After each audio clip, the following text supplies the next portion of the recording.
Hi, everyone.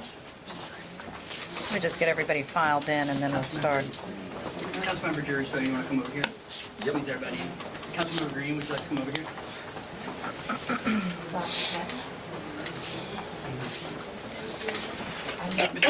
Mr. Lopez, you want to sit? We got some room over here. Thank you. I'm gonna get out of the way.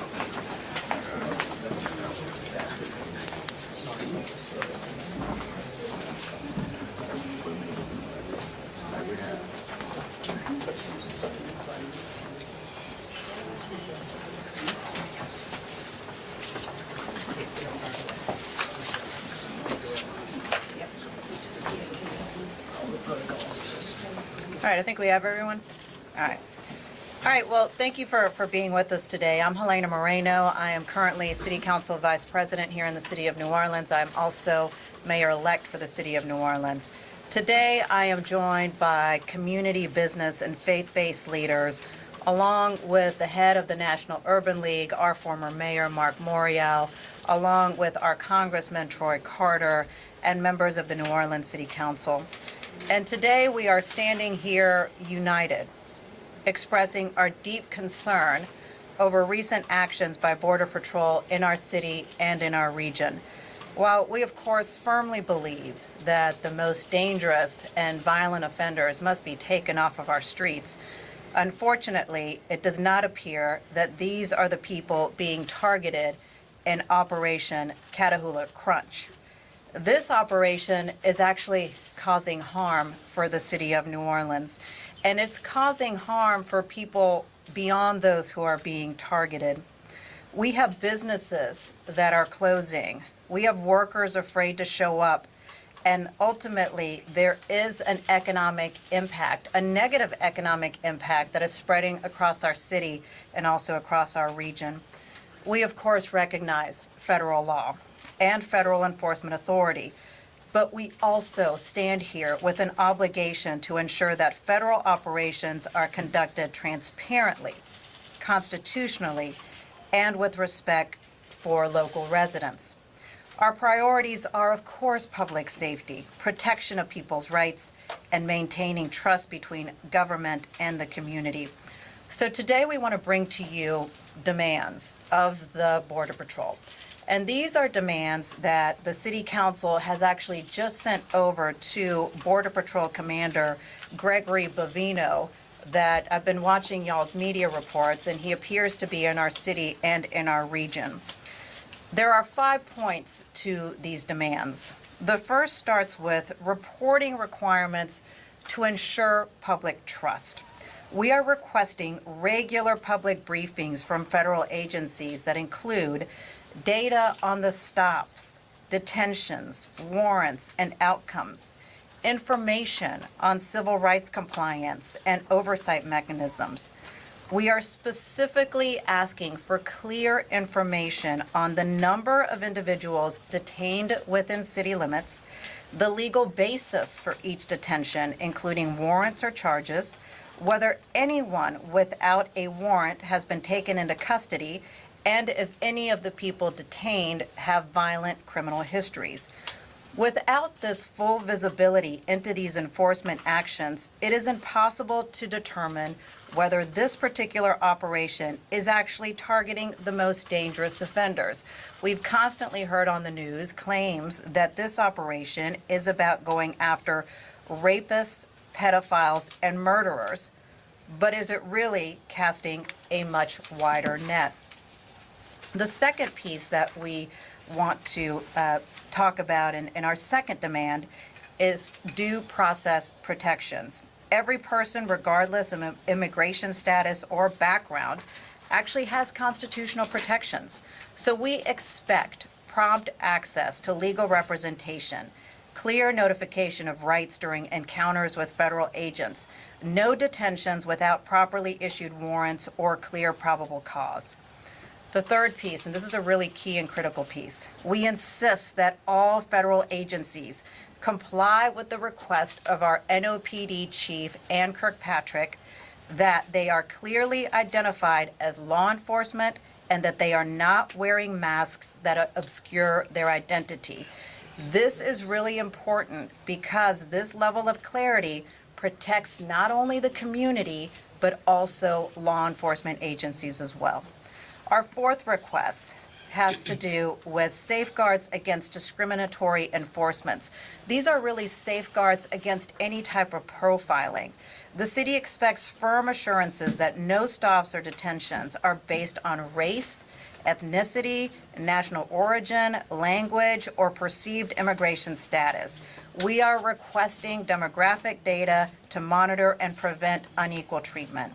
And finally, the fifth point and fifth demand are humanitarian considerations. We need assurances that any individual detained has access to medical care, necessary medications, language interpretation, and notification of family members.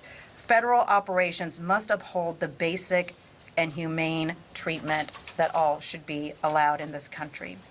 Overall, our points are just very simple. They're simple. They're centered around communication, transparency, accountability, and upholding people's constitutional rights. I don't believe that we're asking for too much here. We have a series of different speakers today. I'll give you a little bit of the run of show. We'll go first with our Congressman Troy Carter. Then after that, it'll be City Council President J.P. Morrell speaking on behalf of the New Orleans City Council, followed by our former Mayor Mark Morial, also head of the National Urban League, Omero Lopez with Immigration Services and Legal Advocacy, Myra Pineda with the Hispanic Chamber of Commerce, Sarah Whittington with the ACLU, and then Pastor Sean Ingram, who is representing a group of faith leaders here in our city of New Orleans. So, Congressman Carter, we'll start it with you. Thank you. Thank you very much. Thank you very much, Madam Mayor-elect. And thank you all for being here. I stand proudly and in unity with our Mayor-elect, our City Council members, our local and national leaders to address this grave concern. The concern surrounding recent federal activity in our community. Thank you all for being here. This show of unity says it all. New Orleans is a city with a soul. Our culture, our neighborhoods, our traditions, and a deep sense of community shape how we live and how we keep each other safe. Any law enforcement activity in our city, including federal operations, must honor that reality. It must reflect an understanding of our local laws, our norms, our people. I've been in communication with Homeland Security for further clarity. To date, we received no information. We must make sure that if you're going to come into the city of New Orleans, the state of Louisiana, any of our municipalities, there has to be a concerted effort. There has to be a basic degree of respect for our local laws, for de-escalation, for the understanding of our municipal laws, our cultures, and our people, to coordinate. If you really want to help, Mr. President, there are ways you can do it. You can provide resources for more police officers, better training for police officers, training in the areas of de-escalation, working with the root cause and causes of crime. If you truly want to go after the bad guys, if you will, there's ways to do that. As a member of United States Homeland Security, I'll be requesting a full field hearing to be held here in New Orleans so we can directly address and assess these pressing issues in the light of day and in the presence of the people most affected. Let me be abundantly clear. We support strong action against violence and dangerous individuals. Public safety is a shared responsibility, and our city has worked hard to reduce crime through prevention, collaboration, and trust. We cannot support operations that create fear, confusion, or disruption for families, workers, or small businesses. Effective enforcement does not require heavy-handed tactics. It requires communication, de-escalation, transparency, and respect for the community being served. We want federal partners. We just don't want occupation. We want to have them work with us, not around us. We want accountability, we want clarity, and we want enforcement efforts that strengthen public trust instead of shaking it to its core. And in summary, I want to reiterate, we embrace help from the federal government. We embrace help from anyone who wants to make our city better, safer, stronger. But you must recognize that we have a government in place. We have elected leaders. We have a city charter that dictates the power structure and how things are coordinated. We simply ask that that's respected. We simply ask that we have enforcement and not fear, focused on lawful enforcement. Our people deserve safety, dignity, and transparency.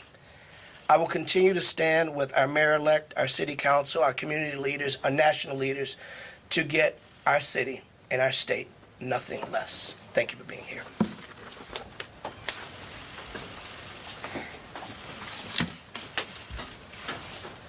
So I'm wearing a mask because I have a cold. In fact, the only 2 times it's appropriate to wear a mask in the city of New Orleans is when you're sick and when it's Mardi Gras. So I don't think anyone's told ICE that. So let's talk about reality. We've heard a lot of stories from the federal government as to why they're here.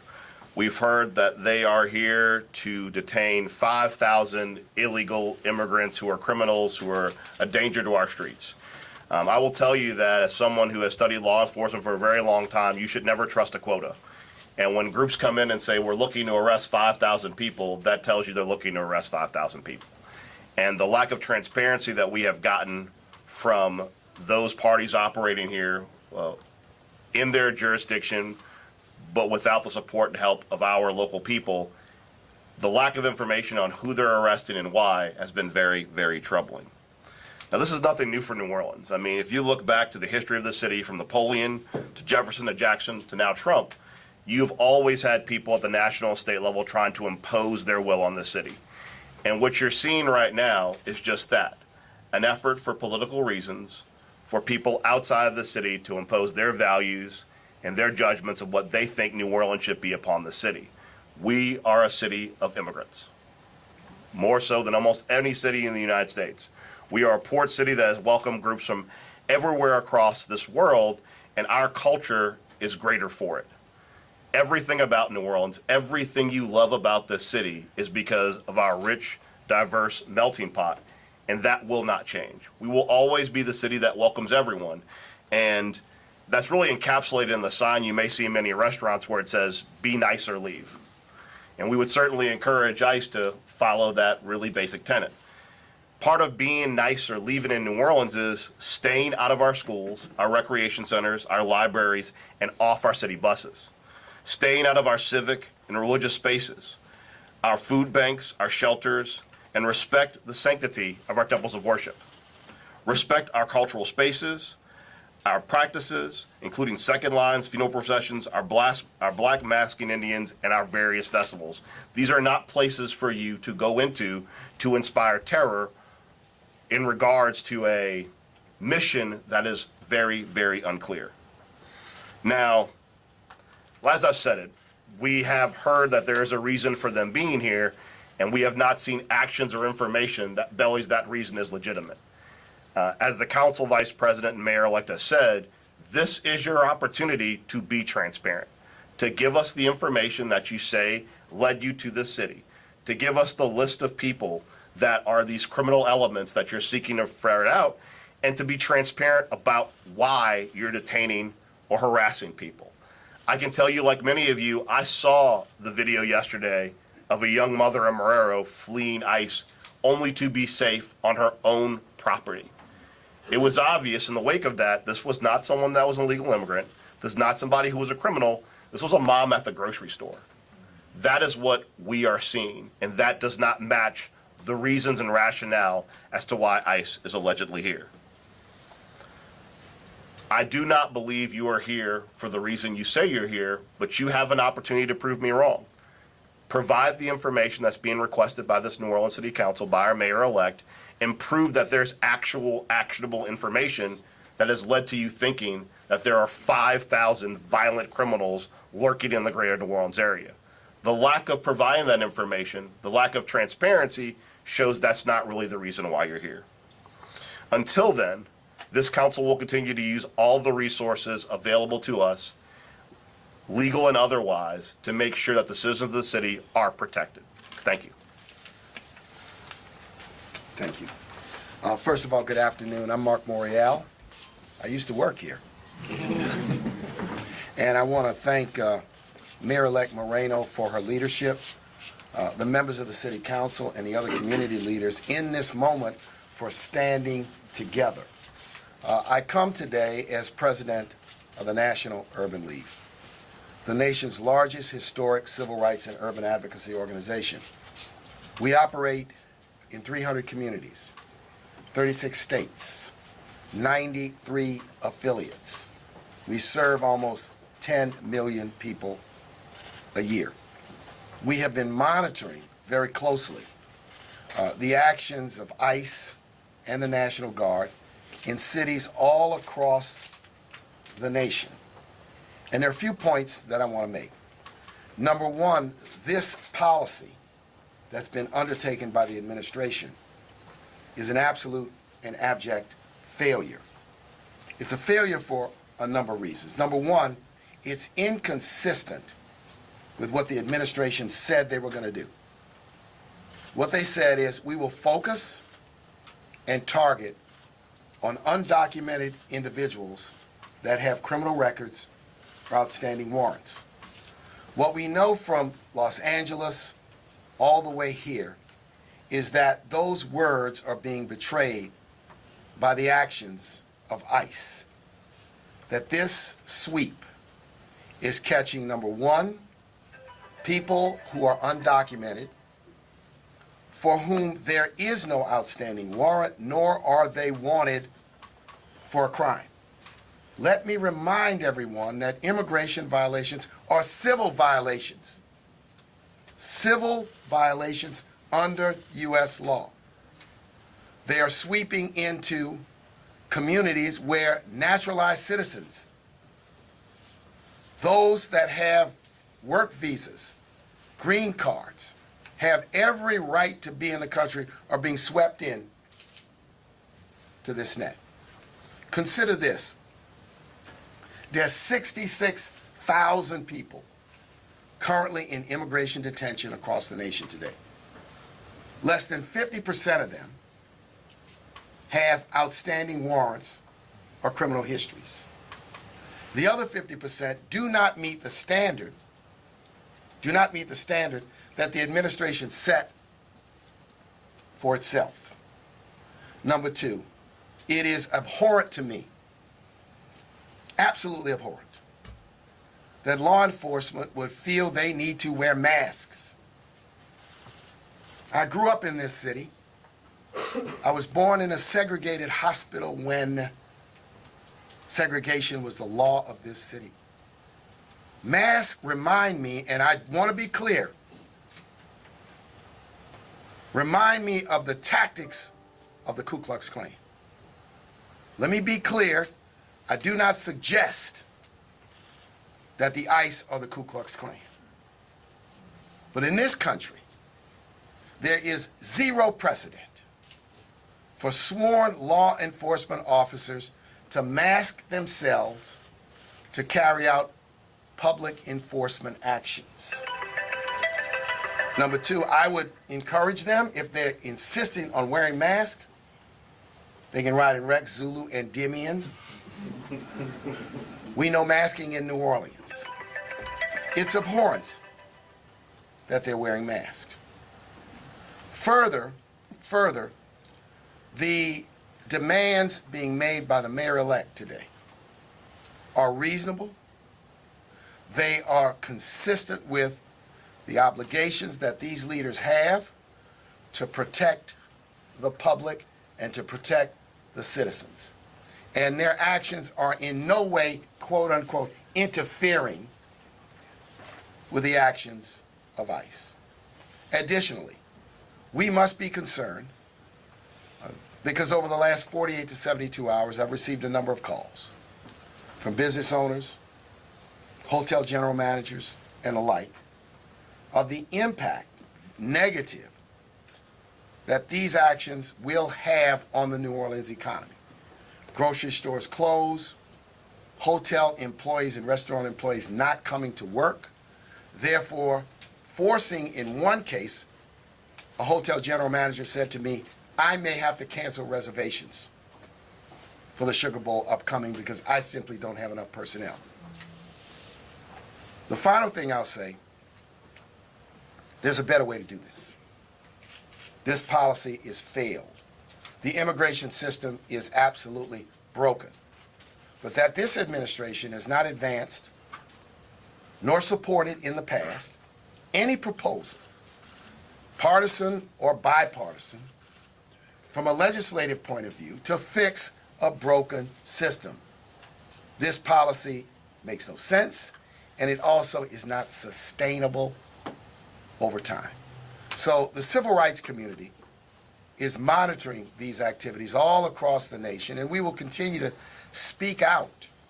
And no one here is going to be intimidated by rhetoric, whether it comes from Baton Rouge, Washington, or anywhere, in terms of standing up for the dignity of human beings in this city.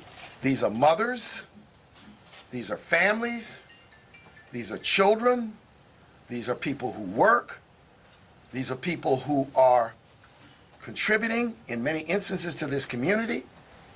And now all of a sudden, many of them will find themselves detained. And guess what? That means that taxpayers of the United States will be paying to room, to board, to clothe, and take care of them. Think about that policy. So we stand together today. Thank you. Thank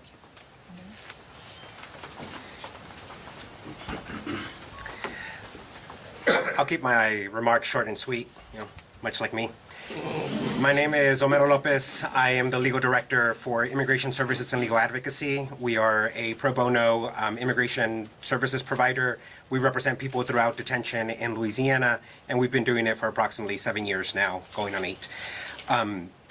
This operation is a complete disgrace. What we are hearing from our community members, what we are hearing from our clients is exactly what we've seen happen in other cities. Folks are being arrested indiscriminately, targeted for the color of their skin, the language they speak, the location where they're working. This is a sorry pretext of using public safety as the pretext for why they're doing this operation. If anything, it is making our community more afraid and less safe. In a situation where folks aren't able to send or feel scared to send their kids to school, where folks feel afraid to go to work, where folks in any situation are hunkering down instead of doing the things that they were doing in our society. They are targeting members of the immigrant community across the board. They're targeting U.S. citizens. They're targeting permit holders. They're targeting people who are going through the process across the board. As the council president said, they're not in any way targeting a specific group of people. They have a quota, and they're going after an entire, that 5,000 is what they want. That's who they're going after. That's what they're going to do. They're going to get their 5,000. It doesn't matter whether they fit what kind of category, except, basically being brown, speaking Spanish, and working in particular areas of the economy. And so as a community, we remind everybody, you have rights, speak up, exercise your rights, and although, unfortunately, people's rights have been violated, continue to speak up your rights, exercise your rights, and the community will come out, at least the legal community, we're working together to be able to protect people after your rights have been violated. Thank you very much. Good afternoon, everyone. My name is Myra Pineda. I'm the president and CEO of the Hispanic Chamber of Commerce of Louisiana, a nonprofit, a statewide nonprofit. We definitely thank Mayor-elect and the council for allowing us to be here and supporting the requests that we have. We are in full alignment with these requests. We feel and have been sharing through our messages the impact, the economic impact, the mental health impact that these policies are having throughout the community. When you see businesses and business owners having to close down, when children can't go to school or to church and they can't conduct their normal lives, I think everybody has seen there's no traffic. Why? You go to the mall, nobody's there. So the economic impact is going to be great, the mental health as well. We need to request and demand respect for our community. We need to, the Chamber of Commerce, our mission is to foster a favorable business environment for business owners. So instead of doing what we do best, helping business owners with resources and tools to grow, we're now trying to help them with grants and ways to survive because they won't be able to. Some of them are still recovering from COVID. So as a community, we need to continue to be proud of our roots, continue to fight for our rights, and educate our people to make sure that we are following due process, that we are making sure that a conversation begins around reform, the immigration reform, which is long overdue, and the humanitarian treatment of our people. The Chamber of Commerce has put out a resource page with tools for business owners, for individuals. It's working with many and collaborating with many other organizations, but stands in alignment with this, with the mayor-elect and the city council, in making sure that during this process, our people and the soul of New Orleans is respected. So thank you very much again, and we'll continue to work with you. Good afternoon. My name is Sarah Whittington. I'm the Advocacy Director for the ACLU of Louisiana and a member of the Free the Swamp campaign standing in opposition to the militarization and federalization of New Orleans. We at the ACLU stand before you to share many of the emotions that our communities are currently feeling: shock, disgust, fear, and rage. In just a few days, it has become clear that Border Patrol and ICE have zero accountability. Citizens have already been profiled because of the color of their skin, chased, hunted, and workers have even stared down the barrels of rifles just trying to do their jobs. This chaos and lack of professionalism and alarming disregard for civil rights exhibited by these federal agents should shock not just Louisianans, but the country at large. But we will not stop working to fight back against these atrocities and trying to keep our communities safe. This week, we sued Attorney General Murrell over Act 399 on behalf of ISLA and the absurdly vague law that attempted to criminalize anything deemed as interference with federal immigration efforts. Immediately upon our filing, the AG conceded in writing that Act 399 will not and cannot be used against speech and protected First Amendment actions. It is a dark time that we have to seek clarification about whether the First Amendment still stands. But this week, in our courts and from the AG herself, we confirmed it still does. And it is a reminder that when we fight authoritarian overreach, we win. We are here to demand not just transparency from these federal agents, but to tell them that if they are going to make our city less safe, they are not welcome here. New Orleans has seen historic low crime rates over the past year because of local investments in prevention strategies led by many on the council here today. Thank you. And for any federal officers here in our beloved city, we want to make this clear. The people of New Orleans will stand together, and we will keep each other and our city safe. Thank you.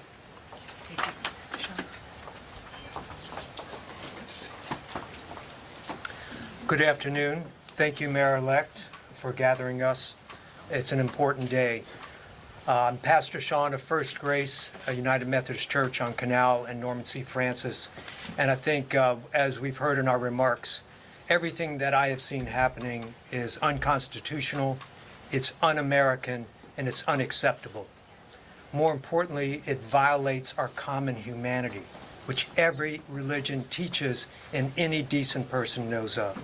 So much of the root of evil is valuing another people over other people. And right now, if you're not white, and especially if you're not a white man, you are suspect in this city. Members of my church and of other communities, churches, people are not going out, not because they're immigrants, but because of the color of their skin. This policy is a violation of our life together and the violation of the spirit of New Orleans. All over our city, the hope I see is days like today and hundreds of New Orleanians who are gathering all over our city to understand how they can help their neighbors, their immigrant neighbors. How can I help? The more we confront this, the more we'll bring it to an end, because the people perpetrating this cannot stop themselves.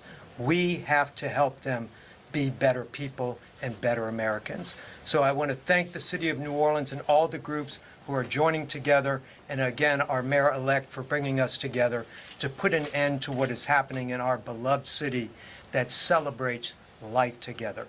Thank you. Thank you to all the speakers. Just a point that I wanted to make based on some of the comments, and that is the level of crime reduction that we're currently seeing right here in the city of New Orleans. We are seeing significant violent crime reduction. In fact, I had the stats checked just before I came in, and we are on pace right now to have the fewest murders since 1970. That's where we're at right now. Now, obviously, we do know that there's more work to do, and we absolutely would like fruitful federal investments and resources. And in the letter that we sent to Commander Bovino today, we actually talk about that we would actually very much welcome getting in a room together to talk about what those fruitful federal resources could be. Anything from investments in prevention, which is one of the reasons why our crime numbers are so low, to even more assistance to our New Orleans Police Department. I've talked to Chief Kirkpatrick about the necessity for additional federal prosecutors. I've talked to Chief Kirkpatrick on the state level, really, on additional resources coming from probation and parole. So there is this additional assistance that we would welcome, but more than anything, we would like that dialogue so that we can have that conversation with our federal agencies as to what the city of New Orleans needs to make us safer overall. And then I also want to mention, too, just what we as city leaders are experiencing every day and the calls that are coming into my office. Just about 15 minutes before I came to this particular news conference, my receptionist, Josette, she received a call from someone saying that they know one of their loved ones was detained, but they have no idea where he is, and really are seeking some kind of assistance to figure out where he is. Those are the real life scenarios and situations that are happening right here in our city and our region, and those are the types of calls that we are starting to get right here at the city council level. So with that, I'll open it up for questions. I'm going to start from left and take it over to right. On the left? Go ahead. How do you plan to find these people, figure out who they are, and contact their families, like in the instance you just mentioned? Yeah, great question. That's one of the reasons why we are demanding this level of information. To me, I was shocked to find out that when I requested some of this information about who had been detained recently on Elysian Fields in the city of New Orleans, that information would not be provided to me. I was interested to know, okay, who was detained, what were the charges, were there any outstanding warrants, and I was just told flat no, that I would not be able to receive this information. I was then later sent additional information that I could potentially send in a public records request, essentially. And so just like you all are having trouble finding information as to who has been detained and why, so are we. WWO? Yes, so Attorney General Liz Merle recently, like minutes ago, just put out a press release ordering Superintendent Kirkpatrick to cooperate with the ICE and Border Patrol operations. She's not here today, but what do you make of that press release? And as well, do you believe that the superintendent aligns with you and the rest of your team here? The superintendent of police, Chief Kirkpatrick, is following all the laws. She is doing exactly what she needs to be doing. She is the head of a police department. Her job is to move forward with criminal laws, state and local criminal laws, and that is exactly what she's doing. To Mayor Morial's point, and a point that Chief Kirkpatrick has constantly made, is that immigration matters are civil matters, and that is not under the jurisdiction of the New Orleans Police Department. I do have a question for Mr. Romero as well. Should we come back? Yeah, you know what, come on. Sure. Come on. Can you talk about some of the people who have been detained as far as their legal status, if they're going through the process, and Do you think more people are being detained who are legal in this country compared to people who are undocumented and are not going through that process? Just as a point of reference, we don't necessarily reference people as being legal and illegal. That's not a status for a person. All people have humanity, and so that's the way we work with it. Whether they're going through the process, what we've identified and what we've seen from folks who are reaching out to us is a significant majority of the people who have reached out to us directly that their family members have been detained. The majority of them are going through some kind of process, whether they have permanent status yet or whether they're in the process of getting that status.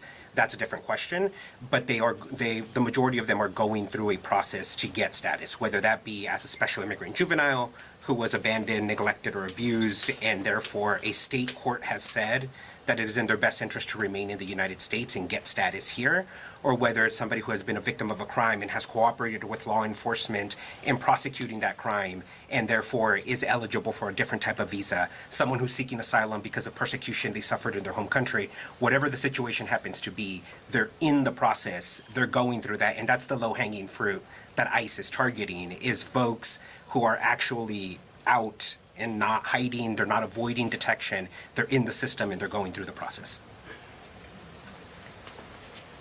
John? What would steps you be taking for the sort of the non-Latino communities, particularly in the East, the Vietnamese community, Muslim communities, people from like Afghanistan, places like that? Are you also reaching out and trying to get help with them? And sort of what is the status in those parts of town? Yeah, I mean, yes to all of that. As we work with different advocacy groups, that is the approach that we're taking.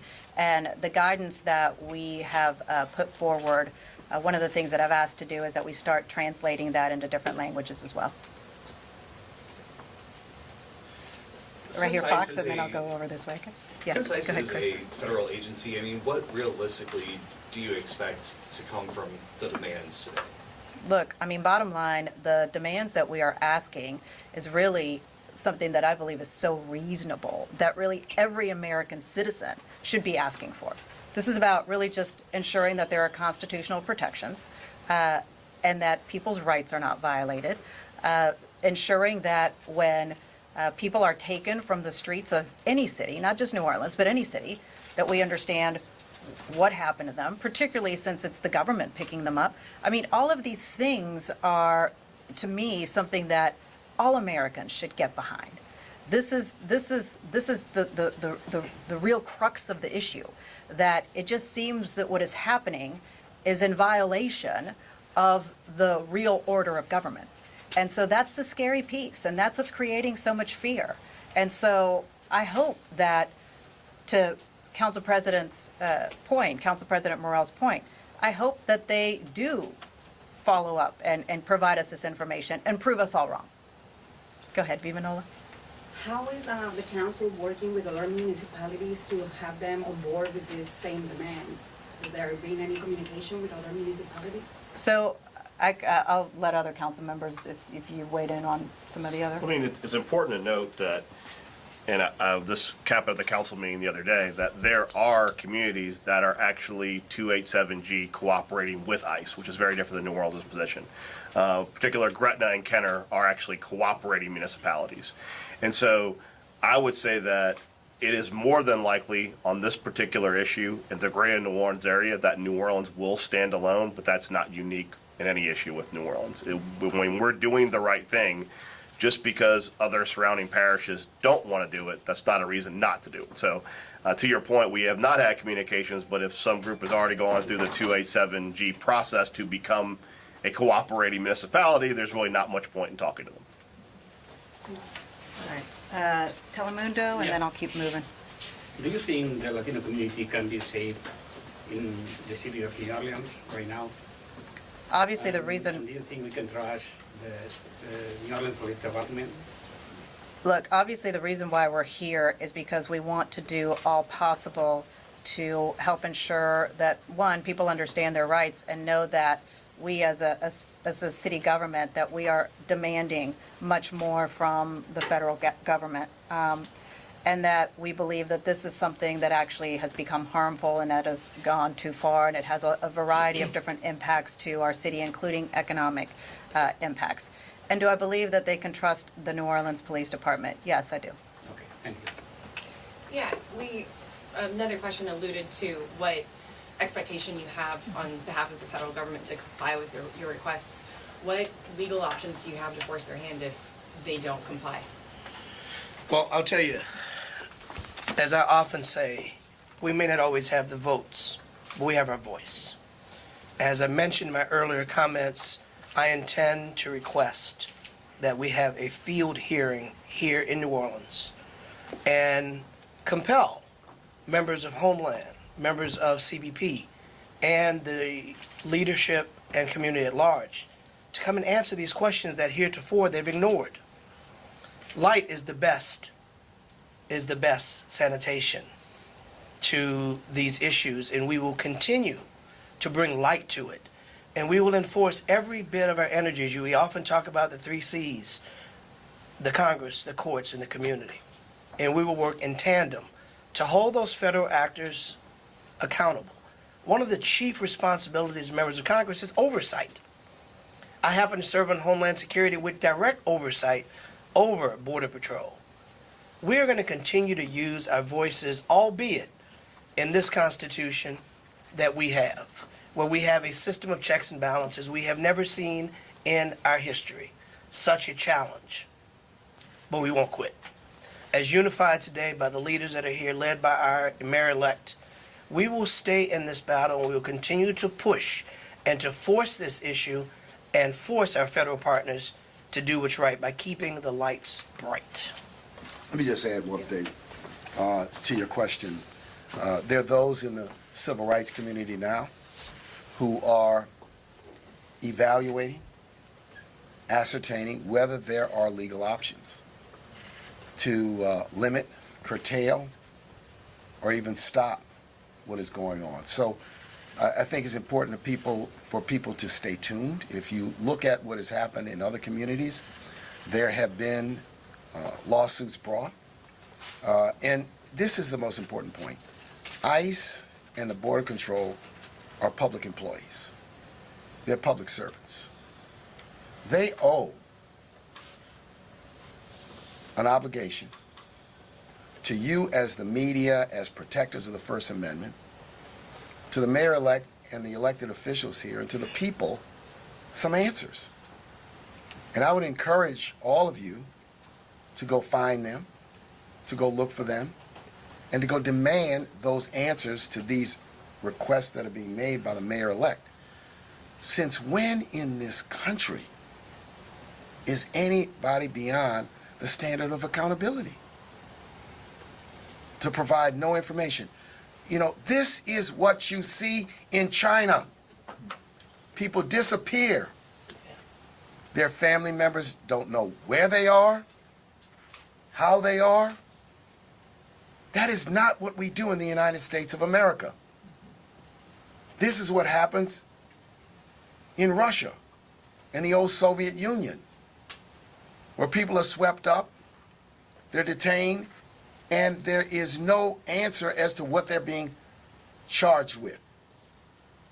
That is why this issue is so gut-wrenching, because it smacks of things that are fundamentally un-American. Asking for the names of people who've been detained, to give some comfort to members of their family, asking what the charges are against them, giving sufficient information so that they can be represented by counsel to protect them, is a basic principle of the American legal system going all the way back to the founding of this country. We're going to stand and not allow those basic principles to be broken, to be shattered, to be trashed. And so the mayor-elect's questions deserve answers. They deserve answers very quickly, and I don't understand why anyone would not want to respond to what are a set of reasonable responses. But the civil rights community will be a participant in any options available, if necessary, to bring litigation, if litigation has merit. The other piece to your question, too, that I would just mention is I do believe that the politics of all this is starting to turn. Even very conservative folks within our city, within our region, are believing that this is a step too far, that this has gone well beyond what it ever needed to be. And so that is why it's also so important that we are on the record with our demands, that you as the media is putting out there, like, what is really happening within our city and within our region, so that as the tide turns, this political tide turns, ultimately, I'm sure that this will be undone. Go ahead, Sophie. The Attorney General has also warned of potential consequences for those who obstruct federal agents. I'm wondering how you think about the potential risks to the city when you're weighing what additional steps you might take.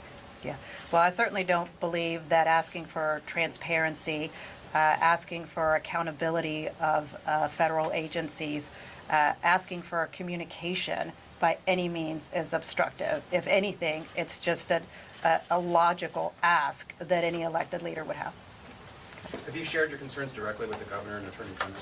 I have had conversations with some members of the governor's team, not the governor directly, but obviously I think it's been very clear, just like you're sharing with me the Attorney General's comments. I'm sure my comments over this past week have been shared with her. Is there anything that you would like to see them be doing differently?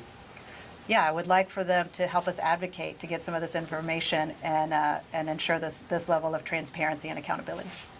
All right, thank y'all. Mayor-elect, if I could, so many people on social media, we're getting a ton of emails, phone calls at the station supporting Border Patrol's operation and President Trump. What would you say to those people? Look, I think overall that there are immigration laws and rules for a reason. But once again, the reason why we are here is that the level of enforcement and what has happened is not what this operation was supposed to be about. Remember, everything that you've seen and all that you've been told by the federal agencies, that this is about getting the most violent, the very worst of the worst. This is about getting, as I quote, the rapists, the pedophiles, and the murderers. But that's not what's happening. We are seeing mothers, young women, people who are out there trying to do work, thrown to the ground, chased around, treated like they are the most violent of violent people. But at this point, we don't have any data to ever show that that is who they are. And so that's why we're here. Look, there's a reason why there's immigration laws, no doubt about it. We're not saying not to follow immigration laws, but what is happening here where people are disappearing off of our streets and we don't even know where they went, this is a step, many, many steps way too far. All right, thank you, y'all. everybody. We've got the letter that was sent over the Border Patrol commander. We're going to share that with you all.